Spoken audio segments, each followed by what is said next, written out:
Okay, since the light isn't being particularly cooperative, there's a little bit of light hitting it now. The light just didn't quite break. But it does need light. I would always put light at the top of the list. Now then, where's the light gone? Well, as I said, the light is really flat. The light today is somewhat a little strange. Now, all we're waiting for right now is a little bit of light. Oh, the light again. Skunked. Skunked. It's all about the light.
Hey everybody, I bet you can't guess what I'm talking about this week. I've been meaning to put together a video about light for quite some time now. Now, if you've been watching my videos from the very beginning, you may have noticed that there's a common theme throughout all of the videos, and that is light. And usually it's me complaining about the light, that it's not good enough or there's something wrong with it. All you have to do is ask my partner Karen, and she can tell you that I'm always fussing about the light, and I won't take a photograph because it's not quite right or whatever. The thing is that light is extremely important in photography. It's kind of the universal language of photographers. And I've said it before and I'll say it again now, and I'll keep saying it. If you really want to improve your photography, then concentrate first and foremost on the light. I mean, the other things are important as well, subject matter, composition, and so on. But light is key to good photography. Once you've kind of mastered what it is you're looking for in light, then the other things will slowly come together for you. I guarantee it. So in this video, what I'd like to talk about is the different types of light that I'm always looking for. It may surprise you that many of my images are actually taken in more subdued light. I kind of call it quiet light, and that's kind of why I called my latest website Quiet Light. Don't get me wrong, I really love getting up.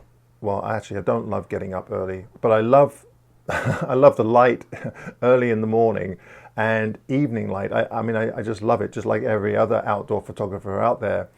But many times I'll be searching for much quieter situations where the light is more subdued.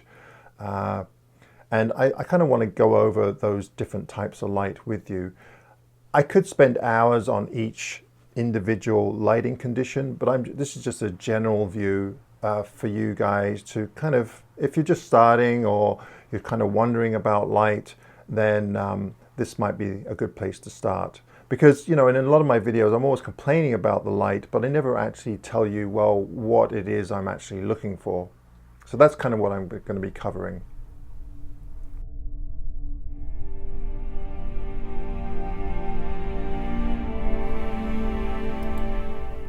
Okay, before I get into the meat and potatoes of the various lighting conditions, I just wanted to give you a brief history of how my career started and why I kind of like the light that I do now. It's kind of been a cumulative thing over the years. I actually started taking photographs professionally back in 1992, and my primary clients at that time, and right up until about 3 years ago, were gardening publications. mostly magazines. And over that period of time, I mean, I've taken thousands of images of gardens, mostly private gardens. My main client, or the company that I worked for, was Cornwall Publishing, and they were located in Vancouver here, and they had several magazines that covered the whole of Canada. And over the 20 odd years that I did work for them, I photographed hundreds of gardens. I had hundreds of images published in their magazines, and I really came to love overcast light. The main reason being is that type of lighting outside in gardens was so much easier to work with than any other type of lighting. I mean, I enjoy morning and evening light, but they can be real challenges when it comes to gardens, especially back then when I was using film. The color casts were very hard to get rid of, the different temperatures and so on. So overcast light was my friend. It allowed me to photograph 6 or 7 gardens in a day, whereas if it was bright sunny skies and I only photographed in the morning and the evening, then I would be lucky if I got 2 gardens in a day. And when you take into account that say I traveled to Alberta, I might have 40 gardens to photograph, and that's not just in one city, that's a whole bunch of different areas throughout Alberta. You can see it became quite a large task for me. So overcast skies was just fantastic, and even now I have to say that overcast days are my preferred type of lighting. I find overcast skies perfect for woodland photography, forests, waterfalls, gardens obviously, any type of scene where you're not including a lot of the landscape in the background. Intimate scenes, close-ups, that kind of stuff. I just love that type of lighting, and I could work in that until the cows go home.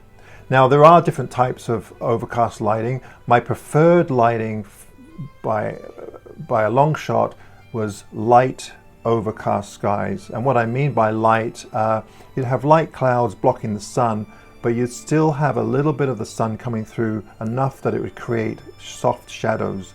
And the reason why I liked shadows, or still like shadows, is that you really need shadows to create depth in your image. So overcast light, by far one of my favorite lighting conditions for sure.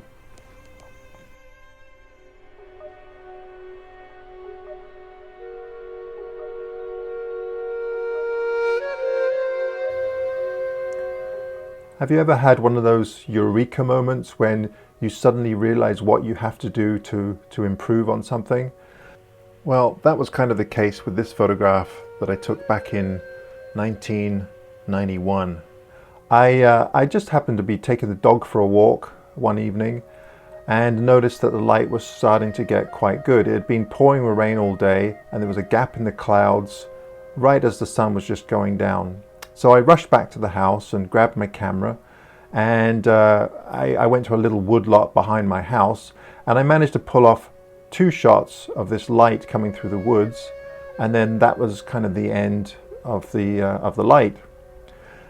Now, back in those days, it wasn't digital, so I took the film in, and a few days later got the film back, and I was just blown away by the quality of the light and the contrast in color in this photograph. And to be honest with you, I mean, I'd love to tell you that I'd planned all of this, but it was just a snapshot on my part. I had no clue what I was doing until I actually looked at the photograph and thought to myself, okay, well, these are the types of photographs that I want to take.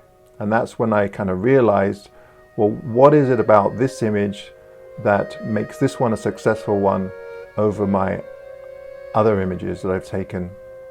And the first realization was light. Okay, so light is the key. You have good light and you're halfway there. Composition, and also something a little bit interesting. In this case, it was the contrast in light. We have warm colors in the background and then cool colors in the foreground. And I kind of thought to myself, okay, so why is it like that? What has created those contrasts in color? So after a bit more thought, I kind of figured, well, okay, so the orange light is actually direct sunlight coming from the sun, whereas the leaves, which are in shade, are actually catching ambient light from a blue sky above. And there's my contrast in color. After kind of realizing that this was a great ingredient to make successful images, I started looking for contrast in color and light with many of my photographs. And so I started to have more successes in my photographs because I was able to predict what the results were going to be before I actually took the photograph, just by studying the light and looking at what the light was doing.